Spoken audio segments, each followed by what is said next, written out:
Maswera sei muri Zimbabwe tinokuchingamidzai zvekare kune chimwe chirongwa pano paZim Facebook Secrets and Confessions. Kuri sei kwose kwamungava muri kumativi mana enyika, tadzoka zvekare nemamwe ma-secrets nema-confessions. Rekedzei tiba tapinda muma messages edu atadzoka takakubatirai. Hanzi maswera sei mukomanashi muri sei zvenyu? Please ndiposterewo nyaya yangu, asi motoita zvokutotora chitupa changu moita chekutokanda mubhini. Inini mukomanashi ndine nyaya yangu yandiinayo, handidi kuti vanhu vange vachizozviziva. Mukomanashi ndiri musikana anotozivikanwawo nevanhu vakati kuti, uye zvekare vazhinji vanotochivawo lifestyle yandinorarama. Handisi munhu ari very active pa social media mukoma, asi nditoriwo neimba yangu uye zvekare nditori nemotikari dzangu dzandinadzo. Inini I just stay at home, uye zvekare I am a slay queen and I am a small house. Ndinotodanana nevamwe minister. Ndinogara muno muBelgravia, uye zvekare nditori neimwe imba yandiri kutovaka kutaura kudai so kwandichaisa malodges because ndine kakambani kangu kandakatanga kareal estate company. Mukoma vanhu kana vakandiona ndichityaira motikari dzangu dzinodhura, vazhinji vanongoti she was blessed. Vanoziva lifestyle yangu vanongoti anogotadza sei kufamba nemotikari dzinodhura iye achidanana nevarume vane mari kudaro. But havazvizivi mukomanashi kuti ndine nguva idzo dzandinotoenda kumakuva uko kwandinonotora ivhu rekumakuva. Ndichakuudzai zvose izvo zvandinoita naro ivhu iro randinoenda ndichinonotora kumakuva. Upenyu hwekuva slay queen muHarare hunoda mari, uye hunoda uri munhu anenge aine lucky mukomanashi rekuti unokwanisa kukwezva mbinga dzimwe dzinenge dzichitoshanda mugovernment. Ndo vanhu vane mari, vanhu vanodhila nevanhu vanoita zvepolitics. Inini ndainge ndaneta nekuramba ndichingonyeperwa nevarume vachingondipa mari shomanana. Ndipo pandakabva ndachizoudzwa neumwe shamwari yangu nezve imwe n'anga iyo inokwanisa kukubatsira, asi nzira dzacho akanditi nzira idzodzo dzinotyisa asi zvinokwanisa kupedza nhamo. Ndakaudzwa kuti kana ndichida kuti varume vakuru vane mari mbinga dzinge dzichizondipa mari vasina kana kumboramba kungoti ukangokumbira murume mari anobva atokupa same time, ndainge ndichifanira kuti ndinge ndichizoenda kumakuva pakati peusiku. Mutemo wacho wakadai: unofanira kuchera ivhu repamakuva grave soil, asi kwete chero reguva chero rimwe nerimwe. Unofanira kuchera paguva remurume ainge akapfuma ari mupenyu. Saka kumakuva ndinotoenda kumakuva kwandinotoziva kuti ikoko kwakavigirwa vanhu vainge vaine mari. Ivhu iroro ndiro randinogeza naro, asi kana ndichigeza naro ivhu iri handingogezi naro mazuva ose.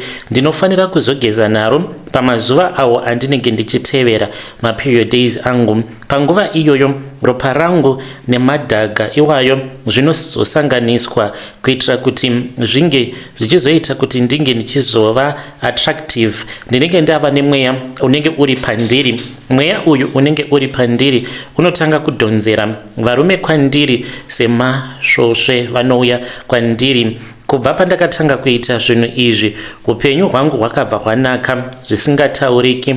Varume mukomanashi, ndinoti kana ndikangosvika panzvimbo panenge pakazara vanhu nevamwe vanhukadzi vanongotarisa kwandiri. Kana ndikatanga kudanana nemurume kana kungomupa mafoni numbers angu, murume iyeye anondifonera usiku nemasikati vachindidirira mari mukoma, ende mari ndinopiwa. Saka ndakanzi ndinofanira kuti ndige ndichizoita sacrifice.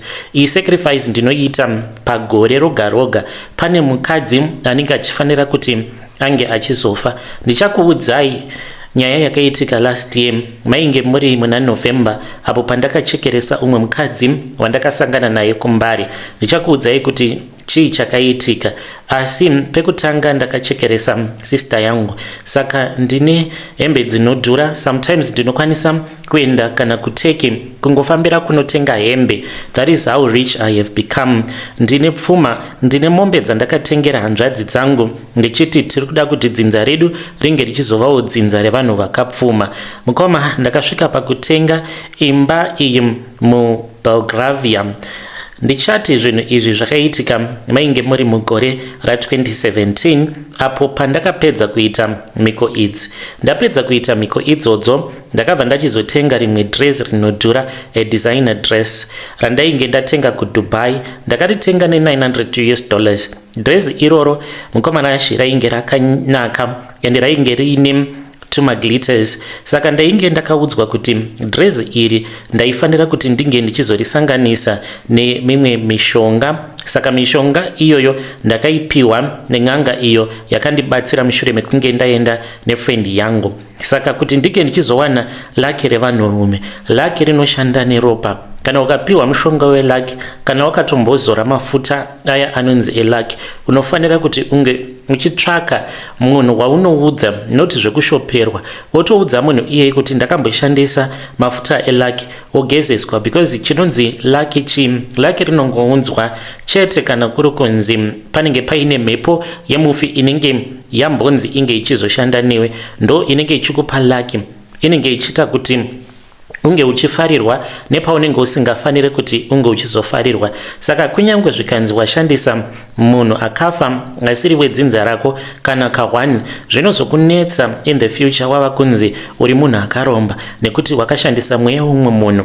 Saka kana ukakasika kufamba ukaudza angava ari muprofita, pastor kana kuti n'anga kuti ndakashandisa mushonga welaki, nekuti vazhinji munongopiwa laki muchifungidzira kuti laki iroro haridi kuzobhadharwa. Saka ipapo ndakabva ndaudzwa kuti laki randainge ndichida kupiwa rainge riri laki rainge risiri roga, rainge riri laki hongu raizoita kuti varume vange vachindipa mari yakawandisa. Asi ndakanzi laki iri rinorarama neropa. Saka cousin yangu uyo ainge achinzi Tatenda aindida mukomana chizvisingaiti. Paakazviziva kuti ndainge ndaenda kuDubai akati sisi nditengereiwo something.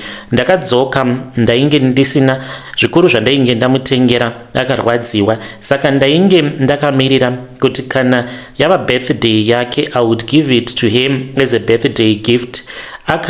Akafara, vamwe vakarwadziwa nazvo because price tag ndakasiya ka price tag karipo. Saka akatoti kwandiri maita henyu sisi mune moyo wakanaka. Saka hana kunge akaziva kuti dress iroro rainge rakatotakura mitoro yakaoma nemweya yerima iyo yandainge ndakagadzika pariri dress iri. Ndakarifuka kahwani kunyange ndainge ndisingarikwani, but ndakanzi ndinge ndichizvimanikidza kuripfeka dress iroro. Mushure mevhiki imwe chete apfeka dress iroro pafunction, Tatenda akangobatwa nemusoro usingatsananguriki. Mukati memazuva matatu Tatenda ainge atofa. Saka tiri parufu rwake mukoma ndakatomuona Tatenda, but dress raainge akapfeka sandiro dress iro raainge tatenga tichiti ndomu raainge achazovigwa akapfeka. Chakandishamisa mukoma ndechekuti dress iri ndakariona pabody viewing ainge akatozvipfekedza dress iroro iro randakamutengera, but panguva yekugoyewa kwezvinhu paivapo paine vamwe vainge vachitorida dress iroro. Rakatsvakwa dress riripi tikashaya kuziva kuti rakange ratorwa nani, but inini ndainge ndichizviziva hangu kuti Tatenda tainge tamuviga akapfeka dress rake iroro iro randainge ndakamutengera $900. Moyo wangu wakarwadza. Parufu rwake ndakachema because ndainge ndakaudzwa kuti of course zvinhu zvandainge ndichiita zvainge zviine ropa mukati, but handina kunge ndakaziva kuti ropa racho randainge ndichazoshandisa rainge riri ropa rani. Kunyangwe hazvo ndakazotenga dress, but ndakazviita ndine hope yekuti kunyangwe ndainge sarudza iye kuti ndiye ainge achazova sacrifice yangu, but ndainge ndiine hope yekuti aikwanisa kusazofa. Ndaingofungidzira kuti maybe achangorwara, kana arwara obva apora. Uye zvekare kutema kwaakaitwa nemusoro zvakangoitika mukomanachi kwenguva pfupi ndokubva tatoudzwa kutoti tatenda ainge afa. Ndakabatikana kuchema kwandakaita parufu rwake. Vanhu vaingoti ndiri kuchema munin'ina wangu, but chokwadi chainge chiripo ndechekuti ndainge ndichichema kumuuraya kwandainge ndaita. Mushure merufu rwatatenda, upenyu hwangu hwakatanga kuchinja mukoma. Ndakatanga kubata mari kudarika mari yandainge ndichimbobata, but hii kugara kwandakaita kunoku kuBelgravia, it was like a case. Munhu akandikesa nevamwe amai avo vainge vachimbogara muraini mandinogara. Amai ava ndakazovaitira mhiko dzekuti vange vachifa. Ndivo vari responsible kuti chipoko chatatenda chinge chichindinetsa kusvika muzuva ranhasi. Muchindiona ndichitenderera ndiri pasocial media ndichitsvaka vanhu vanokwanisa kundibatsira. Chokwadi mukomanachi ndechekuti tatenda akamutswa neminamato yavo amai ivavo, nekuti vainge vaine hope dzavainge vachirota. Saka vaiti kana vakatanga kunamata ndaitovanzwa, uye zvekare ndaivaona mumadziro emba yangu vachinamata vachiti back to sender. Saka pavakange vachinamata kudaro vaine zvavainge vachisanganawo nazvo kana vakarara mumba mavo vobva vati go back to sender. Saka vainge vava kutomutsa mweya watatenda. Tatenda haana kuda kuzoenda. Tatenda akadzoka chiri chipoko chinotyisa. Usiku hwega ndinonzwa munhu achifamba mumapassage emba yangu. Ndinoona tatenda anotopinda, mungava muri mubedroom kana ndichigeza mukomanachi anokwanisa kungopinda mubathroom mandinenge ndiri. Anokwanisa kuti kana inini ndiri mushawa unomuona akagara mutabhu. Zvinotyisa mukoma because anobva achizoburitsa banga iri handizivi kuti anenge akariwandisa pai. Then anoti kana abata banga iroro anotanga kuzvicheka pahuro pake apa. Ende kana zvinhu izvozvo zvichiitika ndinenge ndiri paralyzed, ndisingakwanisi kutiza, ndinenge ndakabatwa nekutya kukuru. Anozvicheka semachekero awo atinoita huku tichiicheka musoro kwayo kana uchida kuiuraya. Tabhu rinosvika pakuzara neropa rake. Mukomanachi paanouya kwandiri anenge akapfeka iroro drezi dzvuku randakamutengera, apa rinenge rakazara futi neropa rake. Haatauri chinhu, anongonditarisa mukomanachi. Dzimwe nguva ndinomuka ndichinzwa munhu anenge andidzipa pahuro pangu. Ndinobva ndaona kuti anenge ari iye, kana kuti ndinoona pambedha pangu panenge pakazara ivhu riya iro randinotora kumakuva. Ndine nguva dzekuti ndichidya mukoma ndinototsengera mavhu muchikafu chandinenge ndichidya. Pfuma yangu iripo, mari iripo, asi rugare hapana.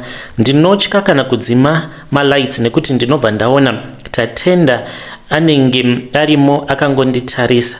Ndakaenda kune mumwe madzibaba, ndakati ndaenda kwavari madzibaba ivavo. Madzibaba ava ndainge ndaudzwa kuti ivo vane simba rekudzinga mweya yengozi. Madzibaba ava havana kundituka, vakandiudza kuti zvose zvavanoita vanoita as long as munhu ane mari, whether uri mhondi, whether uri muroyi kana kuti wakaromba seni. Vakandipa minamato, vakabva vandipa mutemo mutsva wekuti ndinofanira kuti ndinge ndichizoshandisa mimwe mishonga, but iri mishonga yechibhoyi, zvekare nekuzopa vanhu zvinhu gore roga kuitira kuti mweya uyu usaramba uchingonditeverera. Ndakapiwa mimwe mishonga yechivanhu ndikanzi kuti tatenda asakutevera mumba mako unofanira kukanda mishonga iyi mumayadhi evamwe vanhu vavakidzani vangu. Saka ndakanzi kana ndikakanda mishonga iyi mudzimba dzevamwe vanhu, mweya watatenda unovhiringika. Paya paanenge achida kuuya kuzondihaunta inini, anobva achizovhiringika, obva ashaya nzira yekupinda mumba mangu. Anobva aenda kune dzimba dzevamwe vanhu avo vandinenge ndakandira mishonga mumayadhi mavo. Saka usiku ndinotofamba ndakahwanda mukoma apa ndinenge ndisina kupfeka, imo muno muBelgravia, ndichikanda zvinhu zvinenge zvakaputirwa nemucheka mutsvuku mudzimba dzevanhu. Saka kana ndikagara ndadaro zvinobva zvandibatsira. Ndinonzwa kuremerwa nekuti ndiri kutamisa nhamo yangu kuisa kuvanhu vasina mhosva, asi ndiri kuzviitirawo kuchengetedza upenyu hwangu. Mukomana gore negore ndine vanhu vandinosarudza kuti ndinge ndichivaitira zvakanaka, asi kana ndichiti ndinosarudza munhu kuti ndige ndichimuitira zvakanaka dzinenge dziri nhema. Zvandinoita mukoma ndezvekuti kana ndikasangana nemunhu wandinoona kuti iye anenge aine zvinenge zviri paari, ndinongonzwa voice rinonditi uyu ndiye waunofanira kuti unge uchizopa mari. Ndakasangana neumwe mukadzi kumbari, ndainge ndiine zvandainge ndichida. Pane vamwe vakomana vakatanga kunditevera kubva zvandainge ndapaka motikari yangu ndichida kupinda mumusika. Akazoya kwandiri mukadzi iyeye akati, mama, muri kuzviona here kuti muri kuteverwa nevakomana avo vaviri ndainge ndatovaona nechekare. Akati, inini muno mumumbare ndinomuziva, muri kuda chii? Ndikamuudza kuti ndainge ndiine tambo dzandainge ndichida. Takabva tachizoenda ndokubva ndachizonotenga tambo dziya. Ndaenda kunotenga tambo dziya ndopandakabva ndachizomupa mari. Ndikati, waita zvako. Ndakabva ndachizoti ndainge ndichida kuti ange achizondipa mafone numbers ake. We then exchanged mafone numbers. Ndokubva ndachizomushanyira mushure mekunge andiudza kuti iye anogara kuEpworth. Ndakatoendako kuEpworth kuya ndikabva ndasvika pamba pake. Ndakaona kuti ainge ari munhu anotambudzika. Ndokubva ndadzokera kumba. Ndakati ndakagara sezvandakuudzai kuti ndinoona vanhu mumadziro member, especially kana ari munhu wandinenge ndichida kusacrifice. Saka ndine voice rinotaura neni. Saka voice iri rakabva rachizondiudza kuti ndaifanira kuti ndige ndichimutengera magroceries. Ndakati ndamutengera magroceries ndokubva ndachizoendako kuEpworth ndikanomupa magrocery. Akazondifonera achindiudza kuti ainge achirwara ndokubva afa. Saka izvi ndinozviita gore rimwe nerimwe, ndinotozviita kutochekeresa vanhu kuitira kuti mweya watatenda kunyange zvikanzi ndikamuona ndinongomuona achizvikuvadza kuzvicheka nebanga, asi kuti ange achiswedera pedo neni hazviiti. Kana ndikaenda kumakuva mukomanashe ndikanotora ivhu kumakuva ndinogeza naro ivhu iroro, ende kana ndageza naro kudaro handipukuti, ndinongorara ndakadaro. Izvi ndinozviita pandinenge ndiri kumazuva angu. Zvinozondibetsera kana kuri kunzi panenge paine mbinga iyo yandinenge ndichida. So mukoma ndo upenyu hwandiri kurarama ihwohwu. Kana mukandiona ndakachena mukomanachi kana ndichidriva motikari yangu, hamukambofungidziri kuti ndo zvazviri izvi ndo zviri kuitika muupenyu hwangu, asi tatenda ndamboedza kuti ndige ndichimudzinga. Of course anotorasika otomboenda mudzimba dzevamwe vanhu. Vanhu ivavo vanongotanga kungoshupika kana akaita mwedzi agere pamba pako, unoita mwedzi wose uchisangana neminyama, mabad luck, kana uine business raunenge uchirana zvinhu zvako hazvimbofambi, vana vanenge vachingorwara. Apa vamwe vanoita munyama wekuti pamba pandinenge ndasiya mishonga, maybe inenge iri nguva yekuti vange vachipedzisa urongwa hwavanenge vainahwo kana kutotanga kutosevha mari. Nekuda kwekuti iye tatenda chipoko anenge asingatozivi kuti zvaari kuita ari kuzviitirei, nekuti ndinenge ndakamuvhara nemishonga yangu. Anokwanisa kukurwarisirai mwana because anonogara mumutumbi wemwana. Mwana utanga kurwara sezvakamboitika pane vamwe amai avo vanogara mustreet rekuseri. Handingatauri hangu kuti chii chakaitika because vanozviziva. Amai ava vakarwarirwa nemwana wavo zvakashamisa vanhu vazhinji. Mwana iye kurwara kwaakaita mukomanashe vakatomboburitsa zvimari ende vaiti vakaenda naye kuna nachiremba. Guess what would happen? Ndaitozviziva, ndaitovaona mumadziro emba yangu, ndotovaona kuti avo vaenda kumadoctors, kumaprivate doctor, ndotoziva kutoti vabhadhara mari iyoyo mukomanashe yaizouya kwandiri nemishonga, nekuda kwekuti ndini ndinenge ndaita kuti mwana uyu ange achirwara kuburikidza nekutumidzira kwandinenge ndaita chipoko chake tatenda chokuvadza mwana asingazvizivi. Saka ndo zvandiri kuita. Kana mukaposta nyaya yangu mozondizivisa mukomanashe ndichange ndichizotevererawo ndiri mucomment section.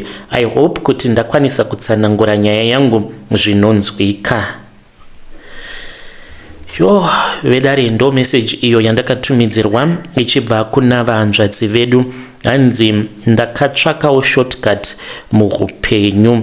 Hanzi ndo zvazvinoita kana ukatsvaka mashortcuts muupenyu, hanzi unozopedzisira wava kutambudzika. Hanzi ndanetswa nechipoko chake tatenda own sister. Zvakangoma hazvo vedu we. Kana kuine munhu anogarawo kuBelgravia, tell us in the comment section. Mune zvamakambosanganawo nazvo here zvamusina kunzwisisa?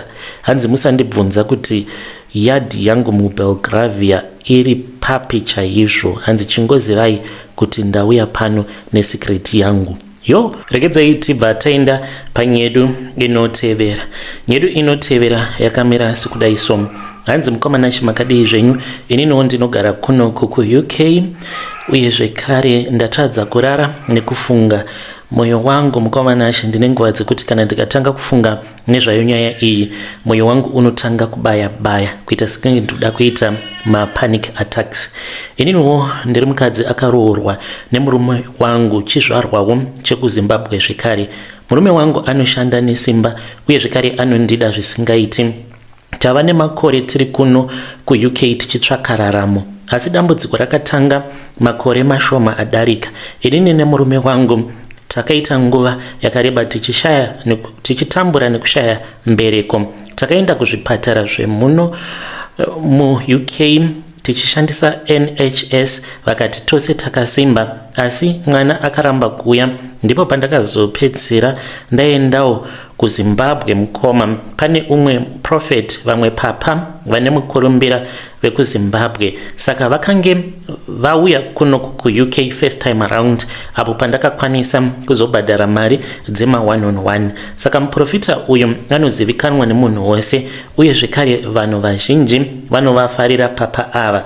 Ndakaenda ndikanoonana navo apo pavainge vadzokera kuZimbabwe ndichichema nenyaya yekushaya mwana. Vakandiudza kuti painge paine mweya werima wainge wakasunga chibereko changu, uye vakati vanoda kunyengeterera neni ndiri ndega kuhotel kwavo. Saka vakanditi ndainge ndichifanira kuti ndinge ndichizobhuka kuhotel kwavo. Ndakaenda mukoma nekuda kwemwana, ndikaenda. Zvakaitika ipapo handidi kuzvitaura zvese, asi papa ava vakabva vandishandisa vakati ivo ndivo vainge vachazovhura nzira yekuti murume wangu ainge achizokwanisa kuti ange achizondipa pamuviri. Vakati ivo vakagara vavhura nzira munzira iyoyo yaizombofi yakavharika zvekare. Vakati vari kuda kusiya mweya mutsvene muchibereko changu. Ndakadzokera kumba mukomanashi ndiine maregrets nekuda kwekuti takaita usiku hwose. Mwedzi usati wapera ndakatanga kurutsa, ndikangotanga kungoita pregnant symptoms. Ndikati inini chaiye never, but within a month hapana pandingamboita symptoms. Asi ndakazoona kuti ndainge ndatobatira pamuviri. Murume wangu akapembera nemufaro akatoti ya papa vane masimba, asina kuziva kuti mwana uyu ndainge ndamupiwa napapa ivavo. Saka dambudziko ravapo mukoma nderekuti ndiri kuda mwana wechipiri. Iye zvino mwana uyu mukoma ndichangoti ava nemakore 2, uye zvekare akafanana zvisingaiti nemurume wangu, but ndakaita secret DNA, then ndokubva ndadiscover kuti mwana uyu haasi wemurume wangu. Napapa handina kuita DNA navo. Kana ndichiti ndakaita DNA mukoma, handina kuzviita ka1. Ndakasvika pakuexplaina dambudziko rangu kune imwe laboratory. Vakandiudza kuti they wanted to do more extensive DNAs, vachinditi ndinge ndichitora samples, the samples that they wanted. After ndaita DNA, sezvo mari ndiinayo, ndakaita 5 times, ndainge ndatova obsessed. Kusvika vandiudza kuti a DNA will never change. Zvainge zvakabuda kubva pakutanga zvainge zviri izvo. Vakandikurudzira kuti ndinge ndichienda kune imwe laboratory. Ndakazosiyana nazvo. Murume wangu haana chaanoziva, anongoti mwana iye ndewake. Hamena kuti sei mwana uyu akabuda akafanana nemurume wangu, kuti ndo mashandiro acho here anoita mweya mutsvene. Asi manje pano ndipo pane dambudziko rangu. Ndava kuda mwana wechipiri. Ndakaedza nemurume wangu kwegore rose, asi hapana chiri kubuda. Moyo wangu uri kundiudza kuti ndikadzokera kuna papa ndinokwanisa futi kupiwa umwe mwana. Ndiri kufunga zvekuti kana ivo vakasakasika kuuya kuno kuUK, kana ndikaenda kuZimbabwe mukoma ndokwanisa kungoti ndiri kuenda kumusha kunoona vabereki vangu, ndinomutsvaka zvekare kuti ange achindipa umwe mwana wepiri. Apa ndikutoda kutotanga ndatoita kumboenda pari pacourse yeovulation kuitira kuti ndinge ndichizokasika kubatira pamuviri kana ndaendawo kuZimbabwe. Mubvunzo wangu kunemi vatevereri vepano, mukoma sezvo ndiine dambudziko nemhuri yose yeZimbabwe, zvinenge zvakaipa here kana ndikadzokera kuna papa? Ndinoziva kuti murume wangu haakwanisi kundipa mwana, asi handidi kuti mwana wangu uyu wekutanga ange achizokura ari wega. I want a daughter. Kubva ndichiri musikana wechidiki ndaingofarira vana vasikana. Ndoda mwana wechipiri vanenge vari true, vanobatsirana in life. Komuprofita uyu mukoma Nashi haazorambi here kana kuri kunzi ndikaendako, uye zvekare ko kana zvikazozivikanwa nemurume wangu. Asi kana murume akazviziva hazvina hazvo basa. I am an independent woman. I earn more money than what he earns. Ndinotenda admin, please ndapota itai zvekutoviga chitupa changu.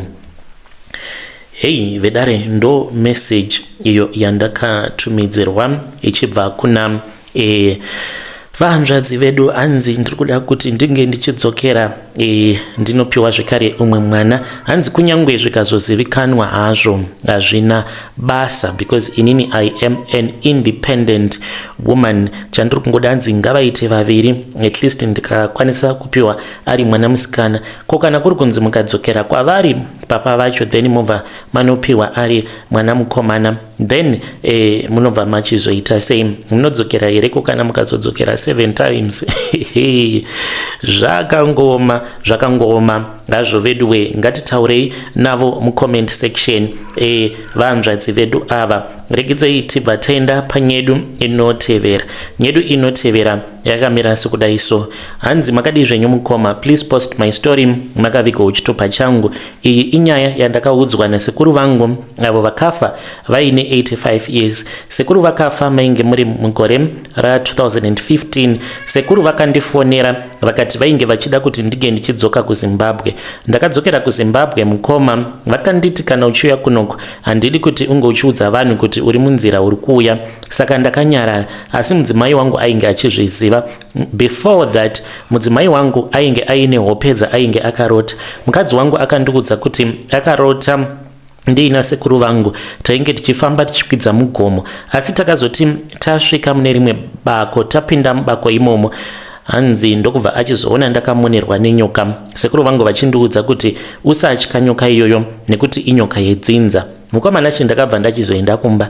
Ndaenda kumba, sekuru vangu vainge vachirwara, but musi iwoyo vakakumbira kubikirwa porridge. Ndokubva vabikirwa porridge vakati muzukuru wangu ngatimbofamba ndichimbotwasanudza makumbo sezvo vaingogara vakarara nguva dzose. Takafamba mukoma, ndizivi kuti kwema hours mangani, but tichifamba kudaro ndaizvinzwa sekunge ndainge ndisiri kana kutombofamba ndisinganeti. Asi after a couple of days tabva kubako ikoko ndakatanga kuzvimba makumbo angu. Takazoti tasvika mune rimwe sango rainge richityisa, tikatosangana neshumba. Vakanditi usatya muzukuru, tine simba kuidarika. Yakangoti tarisa ikadzvova, ndokubva yatanga kufamba zvayo ichienda. Tainge tatova mugame park, because kwedu ukafamba about 6-7 hours unosvika kune game park. Mukoma kufamba 7 hours. Takazoti tasvika mune rimwe gomo, ndokubva taenda mubako. Tikanopindamo mubako imomo kwakabuda imwe nyoka yainge yakaita kunge shato, kunge rovambira. Yakauya ikandimonera ikatanga kundinanzva, ndokubva vanditi vainge vandipa simba renyoka.